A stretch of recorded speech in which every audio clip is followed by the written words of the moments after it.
Ah, ce sentiment, on l'a presque tous ressenti, non? Regarder la courbe du Bitcoin et se dire « Ah, si seulement j'avais su ». En 2013, quand ça valait à peine quelques dollars, franchement, qui aurait pu imaginer une telle révolution? Alors aujourd'hui, on va plonger dans les raisons de ce rendez-vous manqué collectif. Et surtout, on va voir si de nouvelles opportunités qui rappellent un peu ses débuts existent encore. Voilà, c'est exactement ça. Cette phrase, elle capture parfaitement l'émotion. Ce n'est pas juste une histoire de gros sous, c'est aussi cette fascination de voir une technologie de niche, un truc de geek, devenir un phénomène mondial juste sous nos yeux. Et bien sûr, ce petit regret de ne pas y avoir cru un peu plus tôt. C'est la grande question en fait. Parce qu'avant de se mettre à chercher la prochaine pépite, il faut absolument comprendre pourquoi la première est passée complètement sous les radars. Ce n'était pas juste un oubli, loin de là. C'était le résultat d'un contexte bien particulier. Allez, on creuse un peu pour voir ce qu'on peut en tirer. Ok, c'est parti pour un petit voyage dans le temps. Pour bien comprendre les leçons du passé, il faut se remettre dans l'ambiance. Une ambiance très très spéciale, celle de 2013.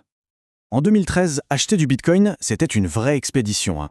Il fallait aller sur des sites un peu bizarres, pas très rassurants, et essayer de piger des concepts hyper techniques, comme les clés privées, les nœuds. Pour la plupart des gens, c'était juste une curiosité numérique, une monnaie de geek qui ne servait concrètement à rien. Le risque, il paraissait absolu. Le potentiel, quasiment inexistant. Et voilà le point vraiment crucial.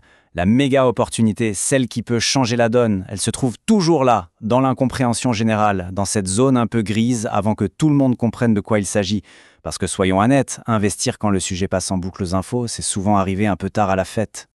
Et pour illustrer ça, rien ne vaut une petite anecdote bien concrète. La source nous raconte une histoire personnelle qui est une leçon incroyable sur ce que ça coûte de juger une technologie sans même essayer de la comprendre. Imaginez la scène. Un ami développeur vous explique qu'il laisse tourner un logiciel sur son ordi pour miner de l'argent virtuel. À l'époque, la réaction typique, c'était le scepticisme, voire une petite moquerie. Dépenser de l'électricité pour des chiffres sur un écran, ça paraissait complètement absurde.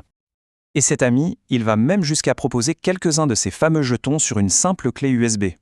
Une petite clé à laquelle personne n'accorde de valeur et qui, forcément, finit par se perdre dans un carton lors d'un déménagement. Cette clé, aujourd'hui, vaudrait une petite fortune. Mais la perte, elle n'est pas que financière. Et voilà la leçon fondamentale de cette histoire. La vraie erreur, elle a été intellectuelle. C'était un refus de comprendre ce qu'était la décentralisation, un jugement beaucoup trop rapide. Cette règle d'or, étudier la technologie d'abord, avant même de regarder le prix, c'est vraiment la boussole pour s'orienter dans les innovations qui débarquent. C'est donc avec cet état d'esprit qu'on va maintenant aborder la nouvelle frontière technologique que notre source a identifiée, la rencontre entre l'intelligence artificielle et la blockchain. Ce tableau résume super bien la différence de vision. D'un côté, on a le Bitcoin, qui est devenu une sorte d'or numérique, une réserve de valeur. De l'autre, ces nouveaux protocoles. Eux, leur but, c'est d'être une ressource, comme de l'électricité pour l'IA. Ils ne cherchent pas du tout à remplacer le Bitcoin, ils veulent résoudre un problème complètement différent. Alors concrètement, de quoi on parle? L'IA, elle a besoin d'une puissance de calcul absolument monstrueuse. Et aujourd'hui, cette puissance est contrôlée par une toute petite poignée de géants de la tech. L'idée de l'IA décentralisée, c'est d'utiliser la blockchain pour créer un immense marché mondial ouvert où n'importe qui peut louer ou vendre de la puissance de calcul. En gros, c'est de démocratiser l'accès à cette ressource qui est devenue vitale. D'accord, le concept est super intéressant. Mais bon, dans un marché inondé de projets, comment on fait pour faire le tri entre ce qui est solide et ce qui est purement spéculatif? Heureusement, la source nous donne une grille d'analyse assez pratique pour évaluer la crédibilité d'un projet. Alors, on a 3 piliers, 3 points vraiment essentiels à vérifier. D'abord, l'équipe. Est-ce qu'ils ont une vraie expérience technique? Est-ce qu'ils viennent du monde de la recherche? Est-ce qu'ils ont déjà bossé sur des protocoles de base, les fameux Layer 1? Ensuite, le code. Est-il public, open source? Et est-ce qu'il y a de l'activité dessus? C'est un énorme gage de transparence. Et enfin, l'utilité. Est-ce que le jeton a un vrai rôle à jouer dans le réseau au-delà de la spéculation? C'est un critère absolument clé. Et pour aller encore un peu plus loin, voilà un filtre en 3 questions simples. 1. Est-ce que le projet résout un problème qui existerait même sans la blockchain? 2. Est-ce que la croissance vient de la communauté, des développeurs, ou est-ce qu'elle est juste poussée par un marketing à outrance? Le Bitcoin n'a jamais eu de budget pub, vous en souvenir. Et 3. Est-ce que la feuille de route est réaliste, avec des étapes techniques claires et vérifiables? Avoir les bons outils d'analyse, c'est une chose. Mais la psychologie, ça joue un rôle tout aussi important. Cette dernière partie, elle se concentre sur l'état d'esprit qu'il faut avoir pour aborder ces technologies qui sont, par nature, émergentes et très volatiles.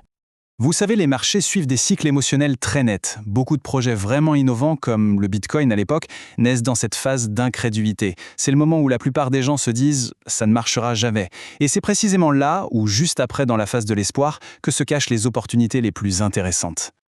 Bien sûr, qui dit opportunité dit aussi risque. Il faut absolument garder la tête froide. La volatilité peut être dingue, un bug dans le code peut tout anéantir, et le cadre légal est encore en pleine construction. C'est pour ça qu'une approche prudente est vraiment indispensable. Alors, au fond, qu'est-ce qui fait la différence entre un investisseur et un simple parieur? C'est la conviction.